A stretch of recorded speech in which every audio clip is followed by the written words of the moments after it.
यहाँ पे देख स्टार्ट करते हैं। तो सीड चैप्टर में देखो स्टार्ट होता है किसमें, प्लांट फिजियोलॉजी।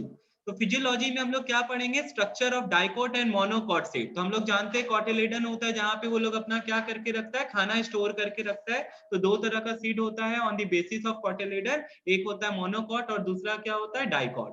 तुम्हारे बोर्ड पे भी अभी डायग्राम बना हुआ तुमको दिख जाएगा, तुम लोग देखना।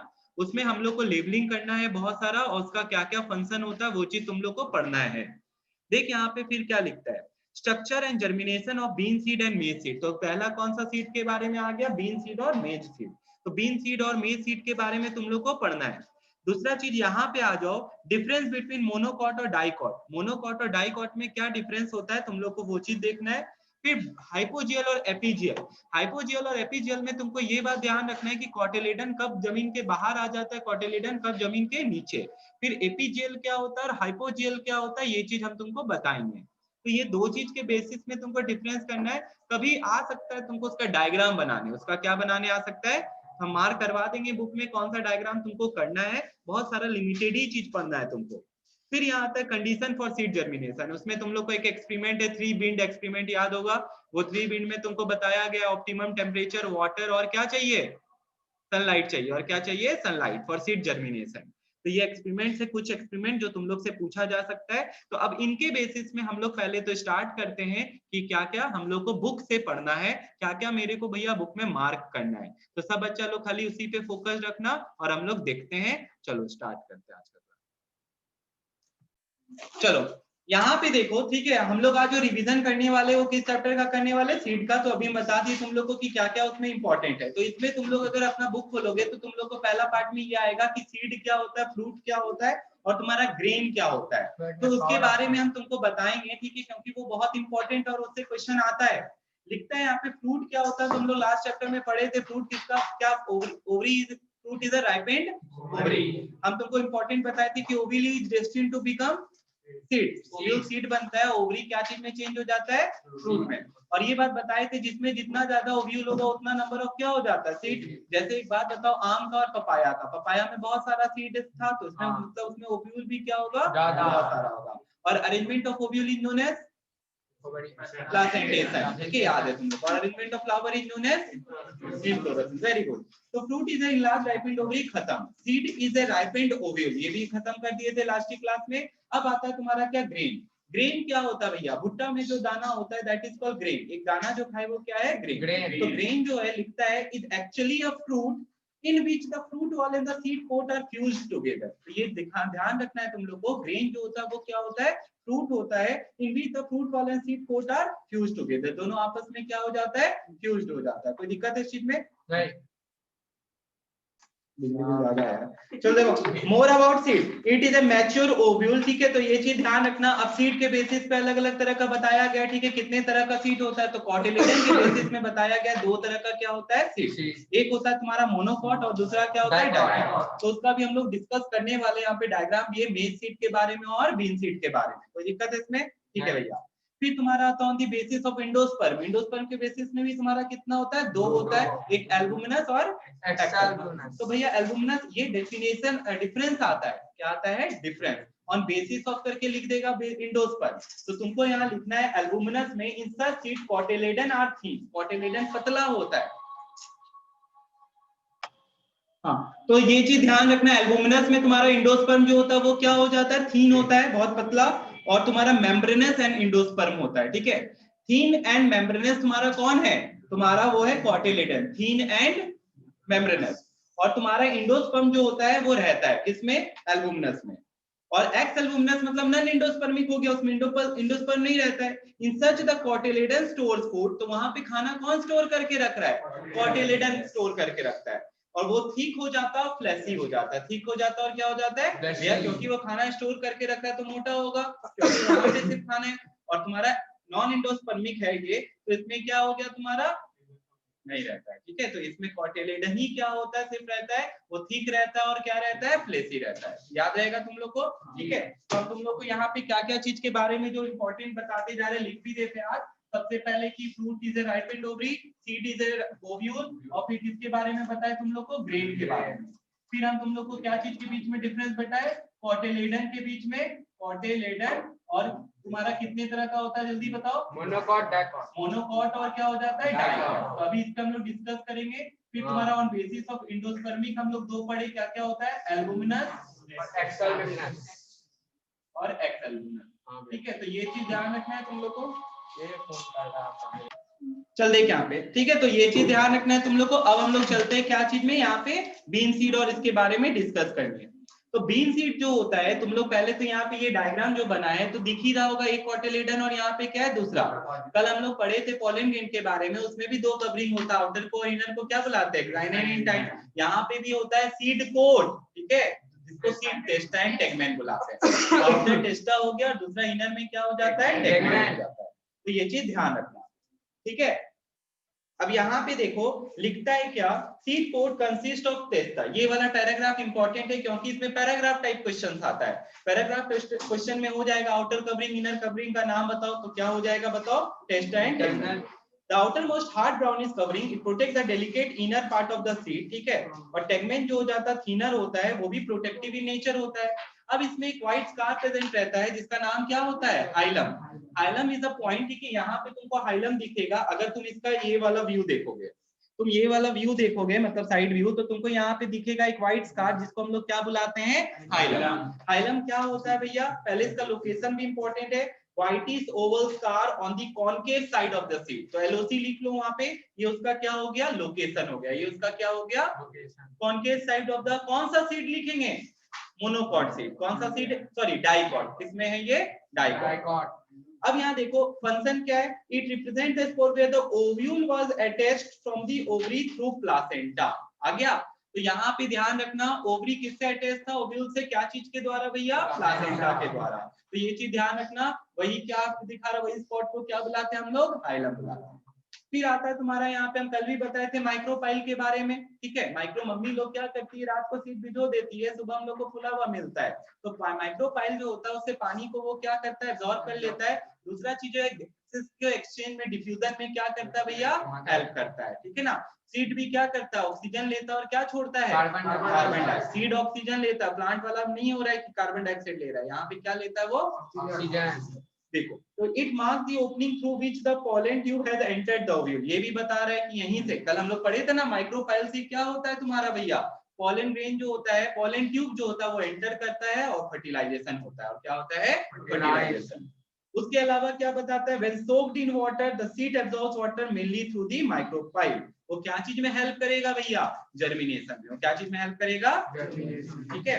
It provide the diffusion of respiratory gases. वो क्या चीज में हेल्प करता है बताओ मेरे को? Diffusion of respiratory gases. कोई दिक्कत है? तो तीन फंक्शन है माइक्रोपाइल का। तो तुमको ये चीज ध्यान रखना है, कहाँ पे पूछ रहा है? फर्टिलाइजेशन में पूछेगा तो तुमको बताना है कि पोलन ट्यूब क्या होता है? एंटर करता है फॉर फर्टिलाइजेशन। और अगर ऐसे पूछेगा नॉर्मली तो तुमको बताना है वाटर को एब्जॉर्ब करता है। दूसरा चीज क्या लिखोगे बताओ जल्दी से मेरे को? Diffusion of respiratory gases. खत्म भैया। अब इसके बाद आ जाता है क्या?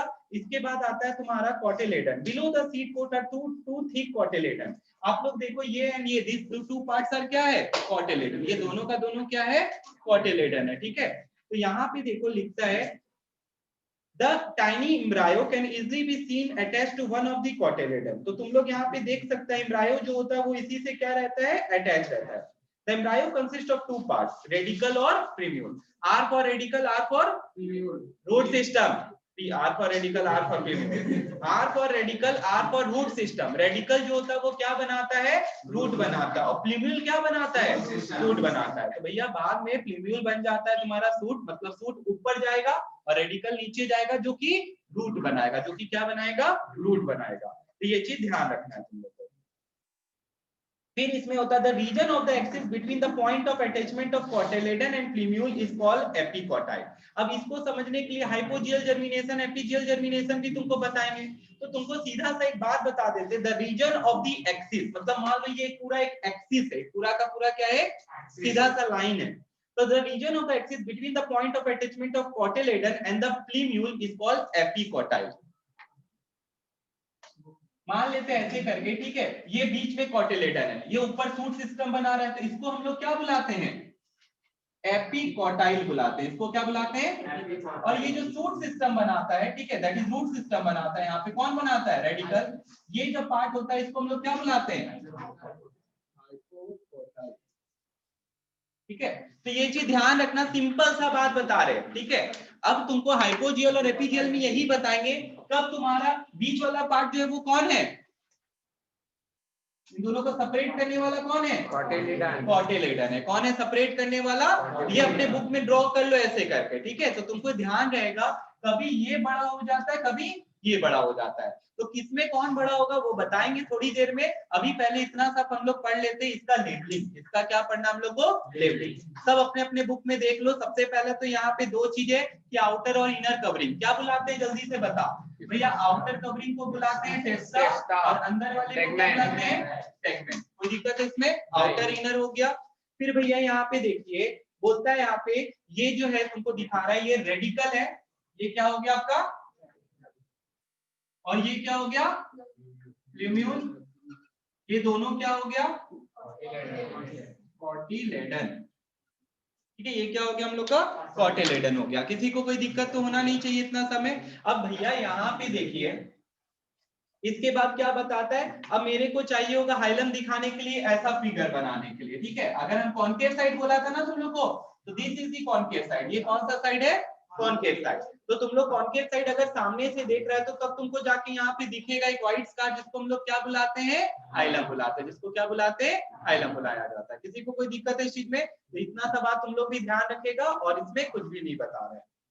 अब आ जाते हैं मेज ब्रेन में। किसमें आते हैं, मेज। दोनों में से कोई भी डायग्राम बनाने भी बोल सकता है, जनरली मेज ब्रेन बनाने आ जाता है एग्जाम में, तो तुम लोग को डायग्राम ये बना के आना है। तो देखो हम बना दिए एकदम सिंपल सा, कोई तुमको शेड करना है डायग्राम में इतना दिखाना जरूरी नहीं है।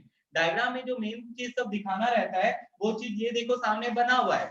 अब अगर तुम यहाँ पे लेबलिंग का देखेगा तो सबसे पहले यहाँ पे देख सकता है, ये वाला जो लेयर है ये क्या है तुम्हारा, एंडोस्पर्म। ये क्या है, एंडोस्पर्म। फिर भैया यहाँ पे देखिए, ये रहा रेडिकल और प्लीम्यूल। तुम लोग से क्वेश्चन पक्का पूछेगा, रेडिकल और यहाँ पे ये क्या है, प्लीम्यूल। तो तुम लोग देख सकता है यहाँ पे रेडिकल नीचे वाला होगा, रेडिकल नीचे वाला और प्लीम्यूल ऊपर वाला। कवरिंग का नाम पूछेगा, रेडिकल का कवरिंग का नाम क्या होता है, यहाँ पे देखिए भैया इस पे फोकस करना है, रीजा, ठीक है। R for root, R for, ठीक है। और कोलियोप्टाइल इसका होता है, कोलियोप्टाइल क्या होता है, तो ये पी फॉर प्लीम्यूल और पी फॉर टाइल, ठीक है। तो ये ध्यान रखना, यहाँ पे कोलियोरिजा इसका कवरिंग है, और इसके कवरिंग को क्या बुलाते हैं हम लोग, कोलियोप्टाइल। बोला जाता है ग्रेन का फूड में हाईली न्यूट्रिटिव होता है। वो हाईली क्या होता है, तो उसका रीजन क्या है, तो एलुरिन लेयर, क्या है उसका रीजन। तो तुम लोग देखो यहाँ पे ये जो तुमको दिख रहा है बाहर में, ये पूरा काला कर देना, ठीक है। This is aleurone layer. ये कौन सा लेयर है, ये हाईली क्या होता है, न्यूट्रिटिव होता है। ये हाईली क्या होता है, और दोनों को जो सेपरेट कर रहा है वो कौन है, एपिथेलियम। दोनों को जो सेपरेट कर रहा है वो कौन है, एपिथेलियम। तो यहाँ पे बस तुम लोग को इतना सा ही ध्यान रखना है, और इसमें कुछ भी नहीं है। एक और चीज आता है इसमें स्क्यूटुलम के बारे में, वो बता देते हैं। The embryo consists of a single cotyledon and is called scutellum. तुम लोग देख, ये जो है ना, ये पूरा पार्ट, ये बेबी प्लांट है। बेबी प्लांट को हम लोग क्या बुलाते हैं, एम्ब्रायो। अगर भैया ये सबको मिला दिया जाए तो ये एम्ब्रायो बनाता है। ये क्या बनाता है, ठीक है। अब यहाँ पे देखो, दिस इज एम्ब्रायो, ये पूरा का पूरा क्या है, और ये पूरा रीजन जो है इसको स्क्यूटुलम बुलाते हैं। क्या बुलाते भैया, स्क्यूटुलम, ठीक है। तो ध्यान रखना, ठीक है। ये पूरे रीजन को जिसमें तुम्हारा क्या रहता है, ये एंडोस्पर्म हो गया, तो ये नीचे वाला पूरा रीजन क्या हो गया, स्क्यूटुलम। लिखता है यहाँ पे, सुन ध्यान से, the embryo consist of a single cotyledon here called scutellum. इसी को क्या बुलाते हैं, ये जो कॉटिलेडन है इसी को क्या नाम दिया गया है, स्क्यूटुलम। फिर पूरा जो हाईली न्यूट्रिटिव लेयर है जिससे खाना लेते रहता है वो क्या नाम दिए हैं, एंडोस्पर्म, ठीक है। और फिर इसके अगल बगल में पूरा सराउंडेड जो लेयर है हाईली न्यूट्रिटिव है, उसको क्या बुला रहे हैं, एलुरिन लेयर बुला रहे हैं। क्या बुला रहे हैं, एलुरिन लेयर। और फिर तुमको बताइए जो कि ऑलरेडी, क्या कोलियोप्टाइल, कोलियोरिजा क्या होता है, रेडिकल का कवरिंग कोलियोरिजा, और प्लूम्यूल का कवरिंग क्या हो गया, कोलियोप्टाइल। तो तुम लोग एक क्वेश्चन कल इससे उम्मीद कर सकते हो अपने एग्जाम में, ठीक है। जो 5 मार्क्स का पैराग्राफ क्वेश्चन है, चाहे इससे या इससे, इससे रिलेटेड बहुत सारा क्वेश्चन है और आएगा ही आएगा तुम लोग को, ठीक है। तो ये बात ध्यान रखना। ये कौन सा सीड हो गया बताओ, बी सीड हो गया, और ये कौन सा सीड हो गया बताओ, मेज सीड हो गया। नहीं दिख रहा था भैया, भैया नहीं दिख रहा था। ये चीज यहाँ पे खत्म होता है। अब हम लोग इसके बाद क्या पढ़ेंगे, जर्मिनेशन पढ़ेंगे। क्या पढ़ेंगे, जर्मिनेशन। तो जर्मिनेशन में क्या होता है भैया, germination is the process of formation of seedling, ठीक है, किससे, एम्ब्रायो से। ये किसमें कन्वर्ट हो जाएगा, सीडलिंग। बेबी प्लांट जो किसमें कन्वर्ट हो जाएगा, सीडलिंग में। इसी प्रोसेस को क्या कहते हैं हम लोग, जर्मिनेशन कहते हैं। तो germination is the process of क्या हो जाता है बताओ मेरे को, फॉर्मेशन ऑफ सीडलिंग किससे, एम्ब्रायो से। दिक्कत है इसमें नहीं। कंडीशन नेसेसरी फॉर जर्मिनेशन, अब ये बहुत इंपॉर्टेंट है, इस पे एक्सपेरिमेंट है बहुत सारा, जिसमें तुम लोग को सबसे इंपॉर्टेंट जो पढ़ना है वो कौन सा एक्सपेरिमेंट है, थ्री बीड एक्सपेरिमेंट। कौन सा एक्सपेरिमेंट पढ़ना है, थ्री बीड। हम तुमको साफ साफ बता देते हैं यहाँ पे, what are the condition necessary for germination. तुम ही लोग बताओ, व्हाट आर द कंडीशन, ठीक है, क्या क्या बोला, मिल के बोल देता है एक साथ। देख यहाँ पे ऐसे करके एक बीकर ले लेते हैं, ठीक है। कंडीशन नेसेसरी फॉर जर्मिनेशन एक टॉपिक है जो बहुत इंपॉर्टेंट है। यहाँ पे ऐसे करके एक स्लाइड रख लिए, ठीक है, यहाँ पे बीम बांध दिए, यहाँ बीम बांध दिए, यहाँ बीम बांध दिए, ठीक है। अब यहाँ पे तुम लोग देखो A B C, ठीक है, कौन सा बीम जो है जर्मिनेट कर पाएगा, तीसरा वाला, ठीक है, ये नहीं करेगा, ये नहीं करेगा, बी वाला करेगा, ठीक है। तो क्यों ऐसा हुआ भैया, यहाँ पे कंडीशन नेसेसरी फॉर जर्मिनेशन जो टॉपिक है, नेसेसरी फॉर जर्मिनेशन, ठीक है, तुम लोग मेरे को बताओ उसमें पहला पॉइंट क्या लिखा था, एयर, हाँ, वाटर और टेम्परेचर, ये तीन चीज चाहिए, एयर, वाटर और टेम्परेचर में लिखता है एक वर्ड ऑप्टिमम, ठीक है। यहाँ पे देखो एक रेंज ऑफ टेम्परेचर होता है जिसमें जर्मिनेशन बेस्ट होगा, ठीक है, तो वो ऑप्टिमम टेम्परेचर कहलाता है। अब यहाँ पे देखिए भैया ए बी सी में क्या नहीं मिल रहा है, ए को पानी नहीं मिल रहा है, तो यहाँ पे क्या नहीं मिला, वाटर नहीं मिला, तो इससे जर्मिनेट, भैया हवा मिल रहा है, सनलाइट मिल रहा है तो जर्मिनेट कर सकता था, लेकिन पानी नहीं मिला। यहाँ पे क्या हो रहा है, कुछ भी ऐसा जो नहीं मिल रहा है सब मिल रहा है, तो इसीलिए ये क्या कर गया, जर्मिनेट कर गया, इसीलिए ये क्या कर गया। लेकिन सी वाला का बात करते, सी को क्या नहीं मिल रहा है, एयर नहीं मिल रहा है, ठीक है। अब यहाँ पे बात जो है, सी को सनलाइट भी कम मिलेगा, अगर पानी में सनलाइट कम जाता है, ठीक है, तो यहाँ पे पानी में डिसॉल्व्ड एयर रहता है, पानी में डिसॉल्व्ड एयर, तो यहाँ पे दोनों फैक्टर है, ठीक है, मतलब उतना जो मिलना चाहिए वो नहीं मिल पा रहा है, इसलिए सी भी जर्मिनेट नहीं किया। तो सबसे बढ़िया से जर्मिनेट कौन कर रहा है, डी कर रहा है। तो एक ये, उसके बाद एक एक्सपेरिमेंट में था जिसमें खाली बताता है oxygen is necessary for germination, तो उसमें एक यूज किया है क्या चीज का, पायरोलिग्नस एसिड का। पायरोलिग्नस एसिड जो होता है वो क्या चीज को एब्जॉर्ब कर लेता है, ऑक्सीजन, ऑक्सीजन को एब्जॉर्ब करता है, ठीक है। पायरोलिग्नस एसिड जो होता है वो क्या चीज को एब्जॉर्ब करता है, तुम लोग को बुक में ऐसे करके दिखाया है।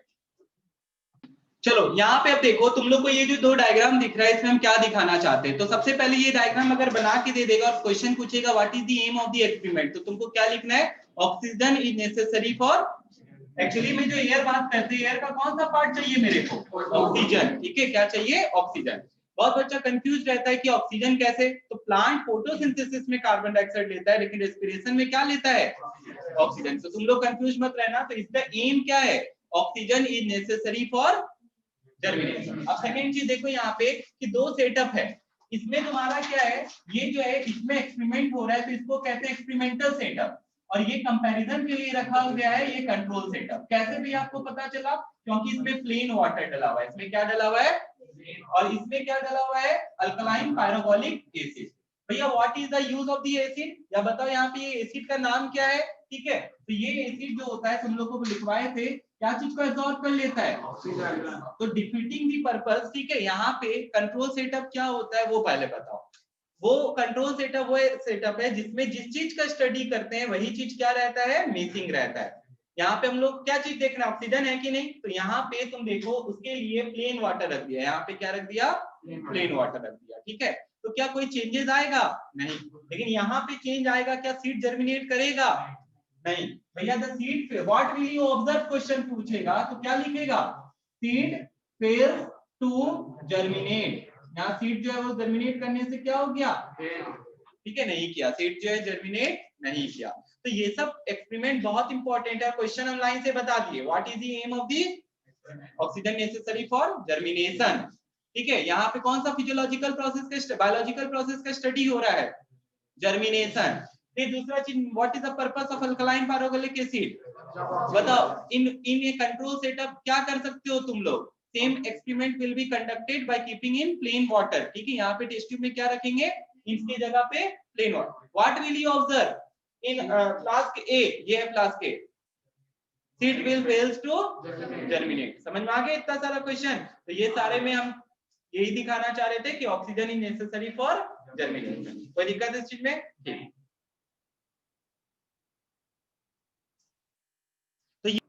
चलो अब आप लोग यहाँ पे देखो, यहाँ पे क्या दिखाना चाह रहे हैं कि जर्मिनेशन के बारे में। ठीक है, तो दो जर्मिनेशन बहुत इंपॉर्टेंट है, एक तो तुम्हारा हाइपोजियल और दूसरा क्या है, एपिजियल। तुम लोग को बार बार बोलते हैं, अब तुम लोग को ऑन बेसिस ऑफ करके पूछेगा। तो यहाँ पे देखिए भैया, पूछ लेगा कॉटिलेडन बताओ क्या है, तो कॉटिलेडन इसमें हाइपोजियल जर्मिनेशन में कॉटिलेडन जमीन के अंदर रहता है और एपिजियल में क्या हो जाता है, जमीन के बाहर आ जाता है। यहाँ पे भैया एपिकॉटाइल इलोंगेट करता है। ठीक है, यहाँ पे कौन इलोंगेट कर रहा है, ऊपर वाला पार्ट। ठीक है, ये जो है ये छोटा रहता है, ये वाला पार्ट क्या हो जाता है, बड़ा बड़ा होता है। यहाँ पे क्या हो जाता है भैया, यहाँ पे जस्ट उल्टा होता है, इस बार कौन सा पार्ट इलोंगेट कर रहा है, नीचे वाला पार्ट। ठीक है, मतलब कॉटिलेडन से लेके रेडिकल वाला पार्ट जो है वो क्या हो जाता है, इलोंगेट। तो वो पार्ट को हम लोग क्या बुलाते हैं, हाइपोकॉटाइल बुलाते हैं। तो भैया ये किस में अकर करता है, तो ये मोनोकॉटिलेडन सीड में अकर करता है, और ये किस में अकर करता है, डाइकॉटिलेडन सीड में। ठीक है, किस्मत खराब रहेगा तो तुम लोग को इसका डायग्राम बनाने आ जाएगा। तो डायग्राम के नाम पे जो तुम लोग को करना है वो देख लो, ये बुक में तुम लोग के ये दो डायग्राम दिया हुआ है। ठीक है, मतलब इस साइड में ये दो डायग्राम तुम लोग को करना है, तुम लोग वहां पे डी लिख लो, ये इंपॉर्टेंट है। लास्ट टॉपिक था तुम लोग का इस पार्ट से, और अब आता है एक जर्मिनेशन, विविपेरस जर्मिनेशन। तो भैया विविपेरस जर्मिनेशन किसमें होता है, उसका नाम ध्यान रखना, राइजोफोरा और सोनेरिटा। राइजोफोरा और किसका नाम होता है भैया, what do you mean by viviparous germination? तो जर्मिनेशन जब होता है जनरली प्लांट से सीड क्या हो जाता है, डिटैच्ड हो जाता है, अलग हो जाता है। बट बहुत बार क्या होता है, यहाँ पे जो जर्मिनेशन हो रहा है सीड किससे अटैच्ड है, पेरेंट प्लांट से। लिखता है कि vivipary in which seed germinates inside the fruit while it is still attached to the parent plant। seed क्या है, germinate कर रहा है कब, जब वो parent plant से attached है। ठीक है ना, तो ऐसा type of germination is known as viviparous germination. किसी को कोई दिक्कत है तो यहीं पे खत्म होता है तुम्हारा कौन सा पार्ट, जर्मिनेशन। जर्मिनेशन के बाद यहाँ पे हम लोग एक और डेफिनेशन पढ़ लेते हैं सीडलिंग का। Seedling is a stage in the growth of plant from where seed before it becomes wholly independent of the food stored in it। तो जब तक सुनो, जब तक सीड के अंदर है प्लांट, जब तक क्या है, सीड के फॉर्म में, दैट इज तुम्हारा वो खाना किससे लेते रहता है, एंडोस्पर्म या कॉटिलेडन से खाना लेता रहता है। ठीक है, तो जब उससे बाहर आ जाता है, अब उससे नो मोर वो खाना लेता है, तो उसको हम लोग क्या कहते हैं, सीडलिंग। उस स्टेज को क्या बुलाते हैं, सीडलिंग। अब वो मिट्टी से गड़ जाता है, धीरे धीरे वो क्या होता है, बड़ा होने लग जाता है। तो इसी स्टेज को क्या कहते हैं, सीडलिंग कहते हैं। तो कोई दिक्कत है यहाँ तक? तो यहाँ पे तुम्हारा पार्ट कंप्लीट होता। सुनो, तो रेस्पिरेशन दो जगह आ रहा है तुम्हारा, एनिमल्स में भी है, प्लांट्स में भी है। तो दोनों जगह तुम लोग को पहले तो ये दो बात ध्यान रखना है कि कितने तरह का रेस्पिरेशन होता है। रेस्पिरेशन से पहले तुम लोग को हम ये चीज बताते हैं, हम लोग की बॉडी के अंदर क्या होता है, मेटाबॉलिक एक्टिविटी होता है। मेटाबॉलिक में तुम्हारा दो आता है, एक कैटाबॉलिक आता है और एक क्या आता है, एनाबॉलिक आता है। तो कैटाबॉलिक और एनाबॉलिक में अंतर क्या है भैया, this is known as breakdown phase. इसको क्या बुलाते हैं हम लोग, बॉडी के अंदर बहुत सारा केमिकल एक्टिविटी होता है जो टूटता है, जहां पे जैसे ग्लूकोज का टूटना इज द ब्रेकडाउन फेज। ठीक है, तो वो कैटाबॉलिक के अंदर आ गया, और इन दोनों के सम को हम लोग क्या बुलाते हैं, और what do you mean by anabolic, तो सिंथेसिस फेज, या इसी को हम लोग क्या बोल सकते हैं, कॉम्बिनेशन। तो कहीं टूट रहा है तो कहीं पे क्या हो रहा है, जुड़ रहा है, तो वो हो गया तुम्हारा एनाबॉलिक फेज। कोई दिक्कत है इस चीज में? अब इसके बाद आता है तुम्हारा क्या, रेस्पिरेशन। तो रेस्पिरेशन में हम लोग ये चीज पढ़ेंगे कि कितने तरह का रेस्पिरेशन होता है। क्या रेस्पिरेशन जो है ये बायोकेमिकल प्रोसेस है। कैसा प्रोसेस है, क्योंकि लिविंग थिंग्स के अंदर हो रहा है और it is a chemical process, तो it is a biochemical process, जहां पे क्या होता है, ब्रेकडाउन होता है किसका, ग्लूकोज का। तो भैया रेस्पिरेशन जो होता है अब दो तरह का होता है, एक होता है एरोबिक रेस्पिरेशन और दूसरा क्या होता है, एनारोबिक। इसका और नाम क्या बताए थे, ऑक्सीबायोटिक, एनऑक्सीबायोटिक। ठीक है, तो ये बताए थे तुम लोग को। तो भैया ये एक स्टेप में होता है कि मल्टीपल स्टेप में होता है, मल्टीपल स्टेप में होता है। रिएक्शन देख लो सब बच्चा, C6H12O6 plus 6O2 gives 6CO2 plus 6H2O plus क्या देता है, 38 ATP। तो यहाँ पे देखिए भैया, एक ग्लूकोज का मॉलिक्यूल कितना एटीपी दे रहा है,